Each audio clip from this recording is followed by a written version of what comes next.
they're still contributing to a culture that ultimately is looking at the customer first, because the one thing that every single business has in common is that the purpose of every single business is the customer. Today's podcast guest is Sarah McNally with the People Brand Company, and she's a part of our AGC Speaker Series podcast. And Sarah talks a lot about and shares an experience of what it's like to grow up working for her dad, transitioning into working with her dad, transitioning again to working solo and starting a new brand. She had the benefit of having a speaker father, a speaker coach father, a author for a father, and she got to be the person selling the books behind the table and watching his career and continue to grow through this process.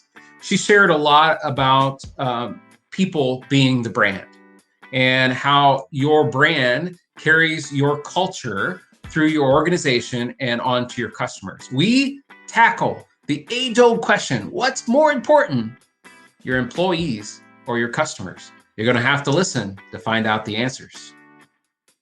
My name's Travis Sims, and I am the founder and CEO of AGC Accelerated Global Connections. And this is the AGC Experience.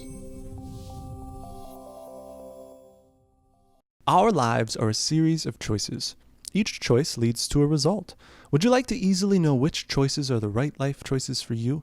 If you've never met Amy Tyson, owner of Infinity Life Design, make it a priority to connect with her. Amy is a master of Feng Shui and Bat-Zi, which she calls destiny analysis. She assists her clients in understanding the hidden forces that are influencing their lives.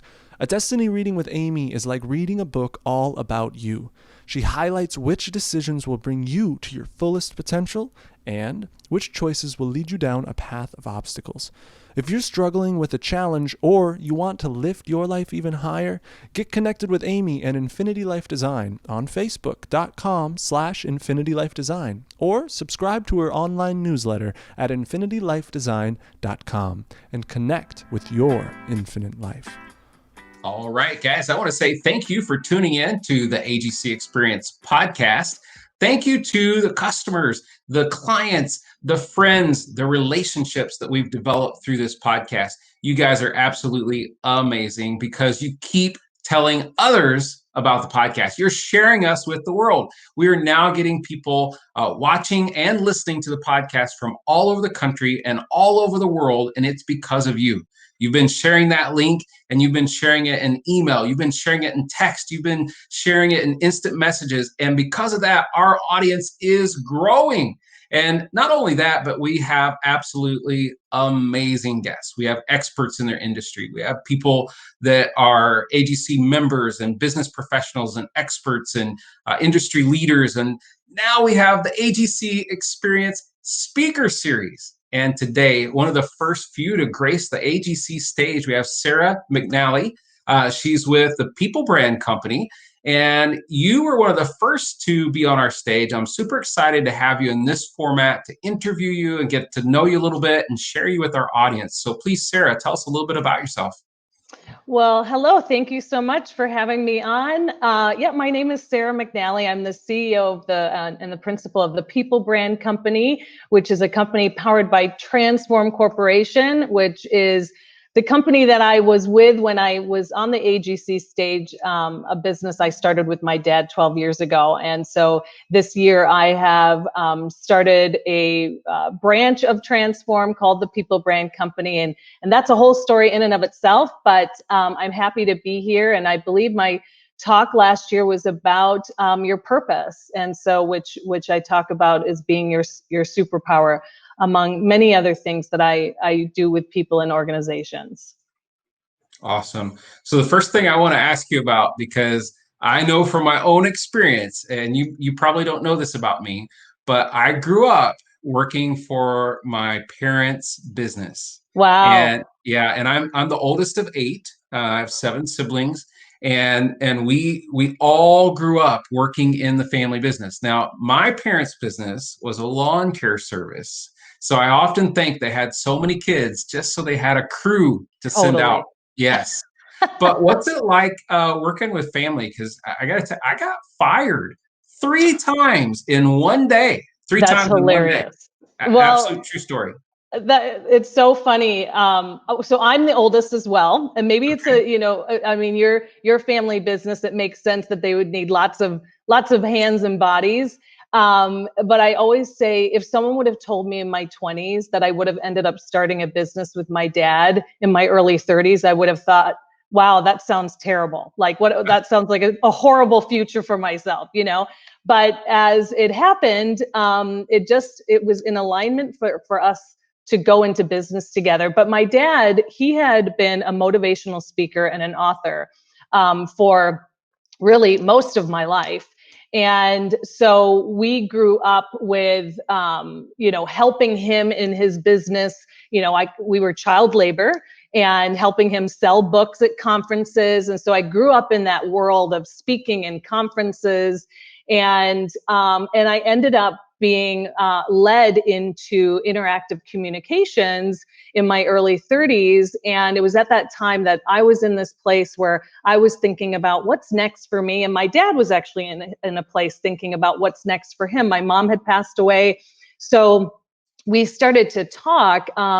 And I was of my five, there's 5 of us. So of my siblings, I was the one that was more in a corporate world. And so my dad and I would talk a lot about business, and we started to talk about what could it look like for us to do something together. And so it took a while to figure that out, because one of the things I said to him was, I have worked for you for a long time. Child labor when we were young, broke in college, can you please put me to work? I need some cash. But this time I want to work with you, not for you. And that was a big distinction. And so in 2008, we started a company called Transform Corporation. And really the work we did was based on one of the books he wrote, which is Be Your Own Brand. And it was an opportunity to help leaders. And we had 2 programs, one for leadership, one for sales, which was all about helping people understand their personal brand. And then we ended up building out a consultancy, because we were being asked, well, that this is great, but then how does it align to the organization's brand? And so for the last 12 years, that's the work that I've done in Transform, which is still the work I'm doing in the People Brand Company, but it's just me, and I get to bring my vision to it, and my energy. So working with my dad, to really answer your question, that I joke with my siblings that for the last 12 years, I've basically been in therapy with dad. So our relationship is awesome, and so we walked our talk, I would say, where we help people create self-awareness and create alignment in their organizations.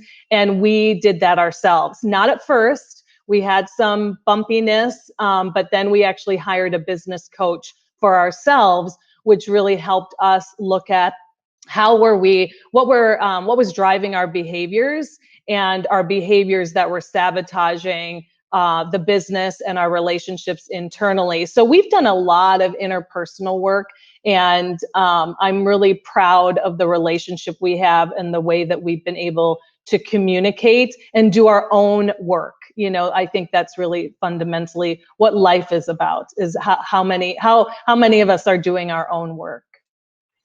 It's a unique environment for siblings or spouses or parent and child to work together. It doesn't happen often. And when it does, it's either really great because there's some kind of magic that's happening between you guys, and you know each other's plays, even, and you work so well together because you know each other's minds.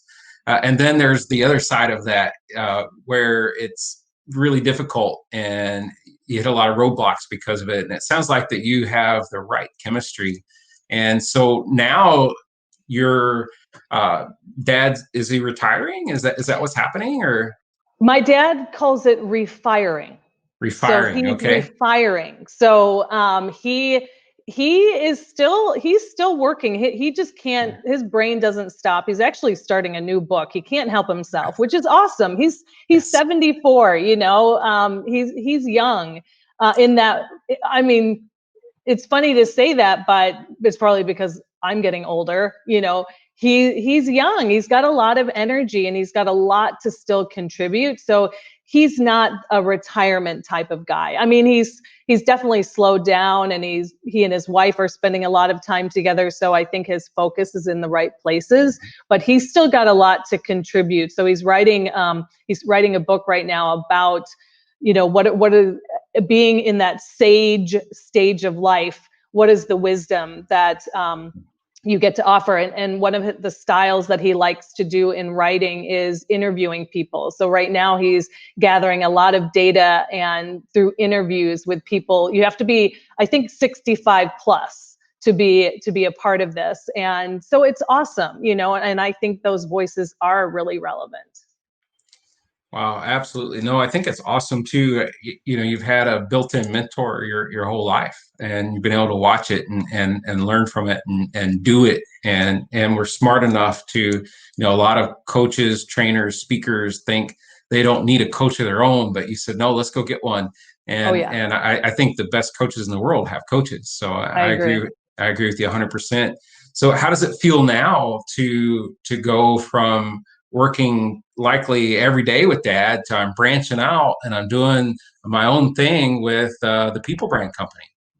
Well, it's been, one of the principles that I live by, and that this has been part of my leadership growth edge, is trusting my intuition and my gut. And so I have, really trusted the pace at which we have, gone in these separate directions. And so it's been slow, and there's been certain things that we've had to put in place, and certain conversations that we've had to have. And so, and part of that journey has been really being in the grief of what that separation may look like, and allowing for those feelings to be there, and but moving forward even though those feelings are present, because knowing that my next chapter, I really get to do something a little bit different, and I really get to carry my voice forward. And my dad is a really dynamic, strong brand. And so for me to be able to make the impact I want to make in the world, it's the right move for me to go out on my own. And as much as we have a lot of aligned values and similarities, I'm a woman. I'm of a different generation, and so I have a different vision and way of doing things. And so I want to play in that space now. And so it feels really good. It feels in alignment. And I think that's the most critical thing, is that we make decisions and we make moves when it feels in alignment. And this year, because of coronavirus, truly, that's what gave it kind of the permission. It gave coronavirus and everything happening, just gave it this permission for us this is the right time to do this. So I think there's a lot to be said for understanding what alignment feels like. Yeah, no, I think that's a fantastic answer. It makes me think, I previously worked with a world-known organization for 14 years. I was a high-level executive with them, and also was feeling that need to just be able to have the freedom to share and do new things. And I realized that, people are not buying the same way they did 35 years ago. They're not networking the same way they did 35 years ago. It's a new world, and there's ways to pioneer in the new world. So I'm excited for what you're doing. And since you mentioned COVID and current times, and it's a great time to align, I have to recognize too that when you said you started in 2008, that would have been around the time of recession period, or coming out of recession. So I know, terrible timing. It takes these big worldwide pandemics or recessions, and it's like, oh, shake everybody up and help you start something new. And during times like this, there are obviously a lot of businesses that fold, a lot of bankruptcies that happen, a lot of just chaos when it comes to the business world. But it's also a time when people get creative. It's time when people start something new.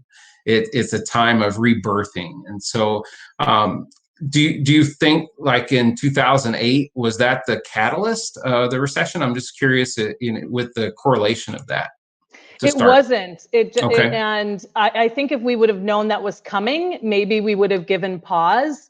And I do reflect back. I do believe that there's meaning in everything, and so you make decisions. And so I look back, and that 2009, because people weren't buying training as much, it gave us a year to really be in this research and development mode. And so we probably gained a lot of data and feedback in that year because of that slowdown, that then helped us really propel when everything started to come back online. 2011 was when we started to take off.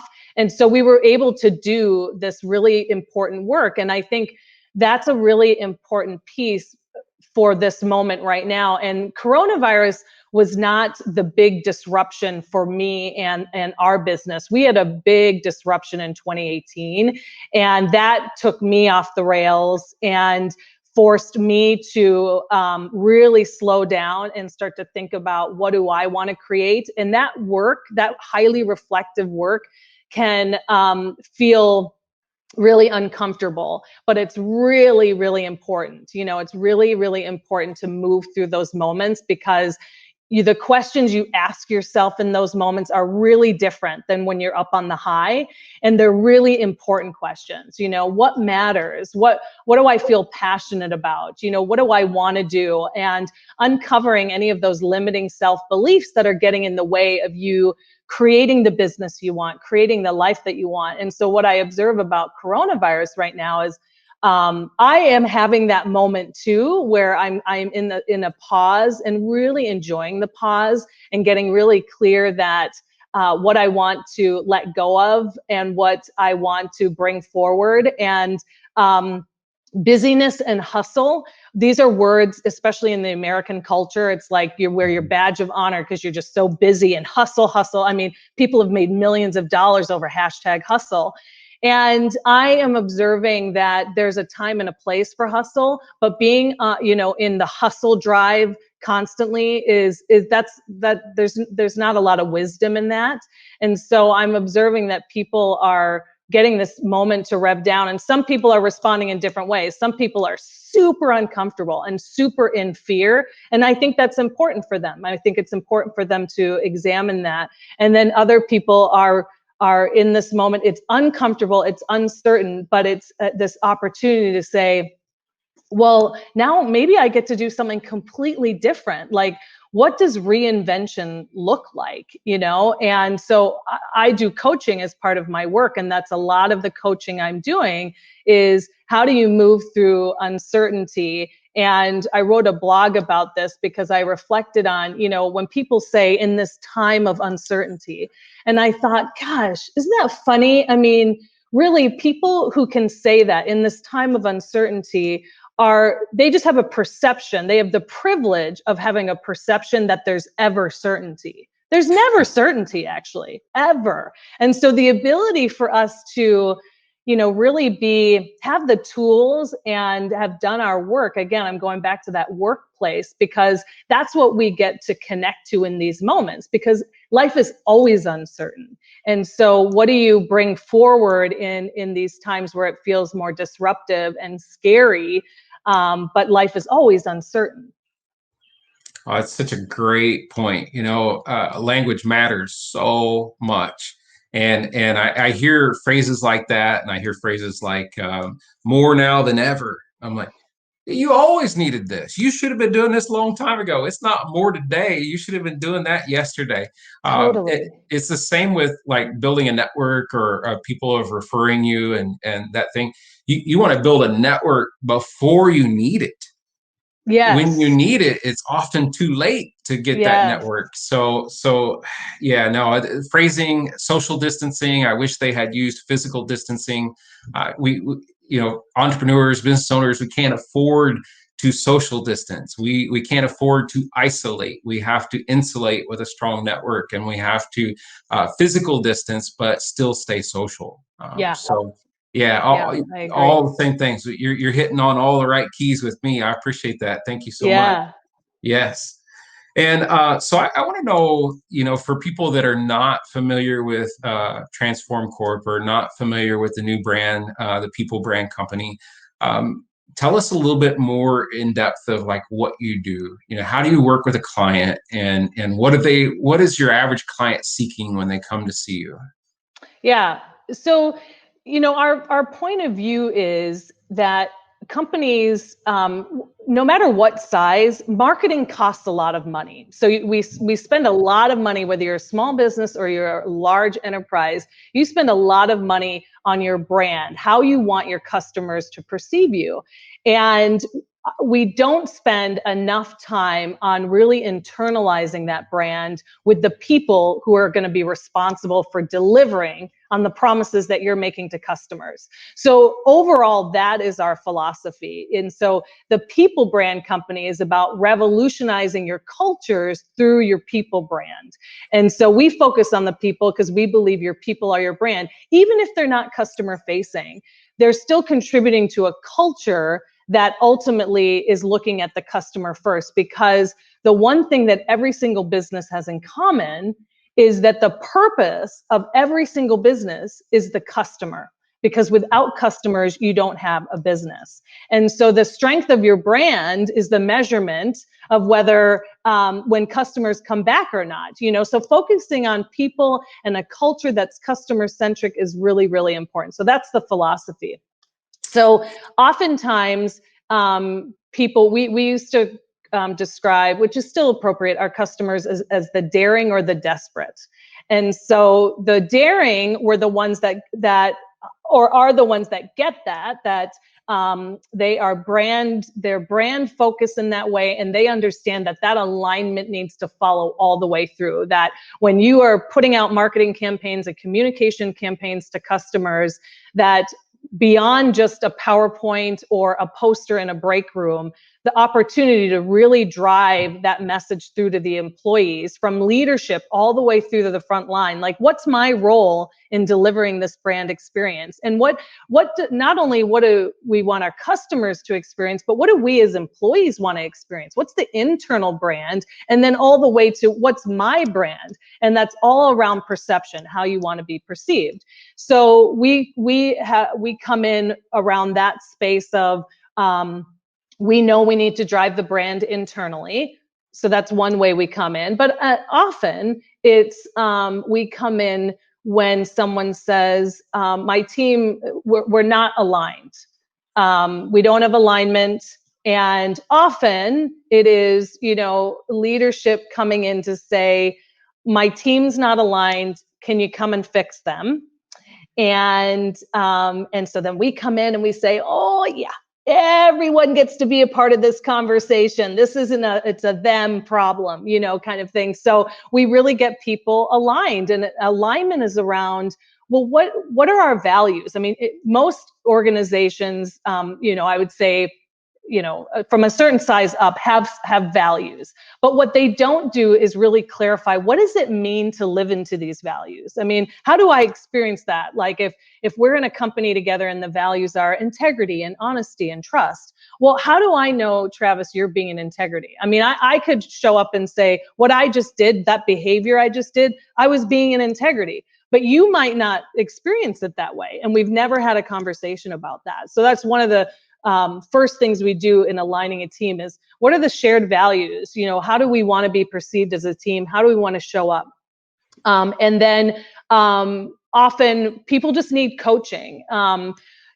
Coaching, I feel I'm so glad that coaching has become something much more widely accepted, because it really is. Coaching at its core is about unlocking the answers within inside someone. So I'm not an advice giver. I can give advice if I'm consulting with a group and they need advice. Absolutely, I can give advice. But in a coaching relationship, my job is to get you to the answer, not me give you the answer, because it's much more powerful when you get to the answer. And so there's just an enormous opportunity to have objective perspective around those things. So it's about culture. It's about people understanding the impacts that they have on others, which we use the lens of brand to talk about that.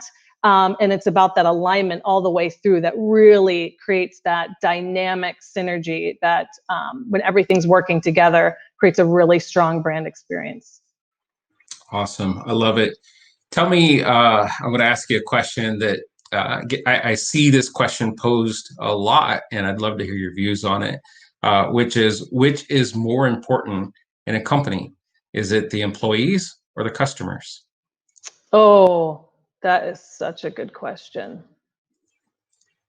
So I wrote a series that we never did anything with, but I called it The Birth of a Brand.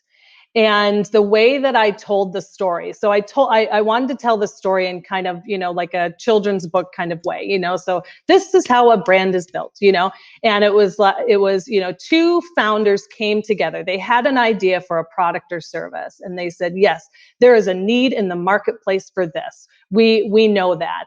And so who are the people that we can bring together that will really be able to deliver on this product and service? And so when I think about it from that lens, it is so critical for employees to feel engaged and feel like they matter. I'm going to take this like way out to a philosophical perspective. My personal purpose and mission is I believe that the future of the world and in corporate America, I believe that companies can take responsibility for the health and well-being of their employees, the mental, emotional, spiritual, and physical health of their employees, and actually be the source of their thriving versus the source of their surviving and feeling burnout. And because when you look at how many people, how many of us work and go to work, and how many of us feel completely dissatisfied with our jobs and feel completely burnt out, and that we don't matter. And then we go home to families, and that's how we show up. Like we show up with depleted energy and feelings of unworthiness. And that's how we show up with our spouses and our kids. And so the impact, and then our kids grow up and the impact goes out into the community, versus what if someone gets to show up at work and feel engaged and valued and developed and like they really matter, like they have something to contribute to the world. And then they go home. How differently do they show up with their family and their kids? And then how differently do their kids show up and their spouses? I mean, the trickle effect is enormous. So from that perspective, I think employees are so incredibly critical. And if you've got that right, if you've got alignment in your culture, and of course you have a product and service that the marketplace wants, then the customers will come, And so I think now I've answered my own question. It's employees. Yes. Oh, I love it. I couldn't be in more of agreement with you. And that is that, the employees, if you want your employees to be proud of where they work and shouting it from the rooftops of what a great place it is to work. Totally. And when they treat your customers great, the customers will continue to come back and they'll tell others. So fantastic answer. We're on the Agency Experience podcast with Sarah McNally. She's with the People Brand Company. And Sarah, you were one of our first AGC speakers. It's been a little while now, but I want to ask all of our speakers this question, and that is, what was it like? If you can remember back, what was it like to be on the AGC stage? What was that day like for you? Well, I think I was in Minnetonka, and so I was asked by a lovely person, Claire from Clarity Marketing, and I had been at some AGC events before, and it was wonderful. I love to speak anyway, but it is, being in the AGC event, it's such a energy and a feeling of just kinship and friendship and celebration and really wanting each other to succeed.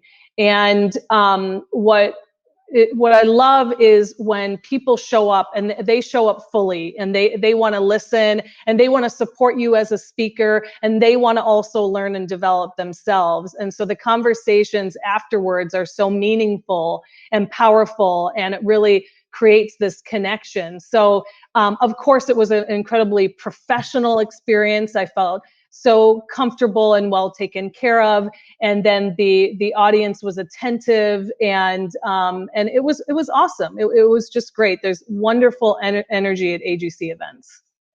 Oh, thank you. I appreciate that. You talked a lot in this podcast around culture.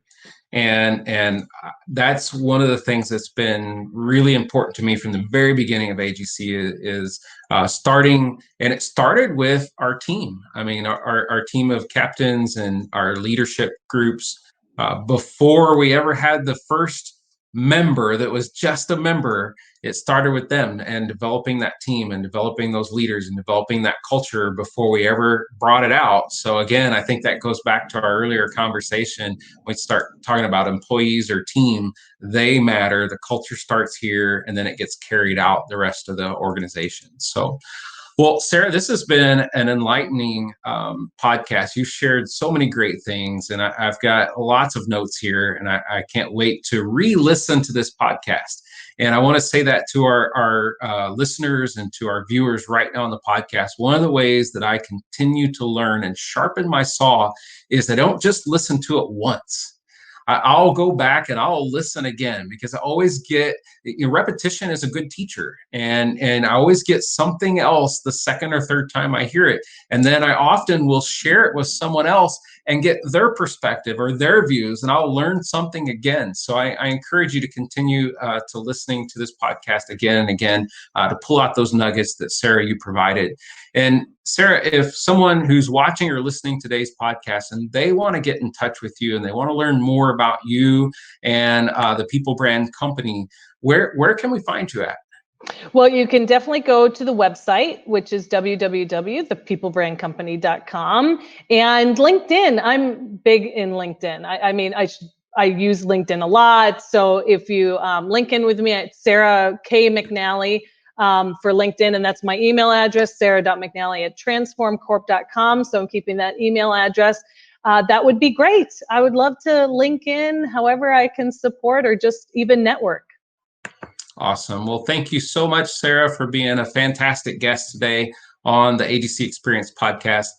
To our audience, I want to say thank you for listening this far. We appreciate you tuning in today. If you got great value, if you learned something about how to treat your employees, how to create culture within your organization, or how to really reach customers that are going to keep coming back to you through that method, please tell others, share this podcast with others, and continue to tune in every single Monday where we have a new and exciting guest on the AGC Experience podcast show.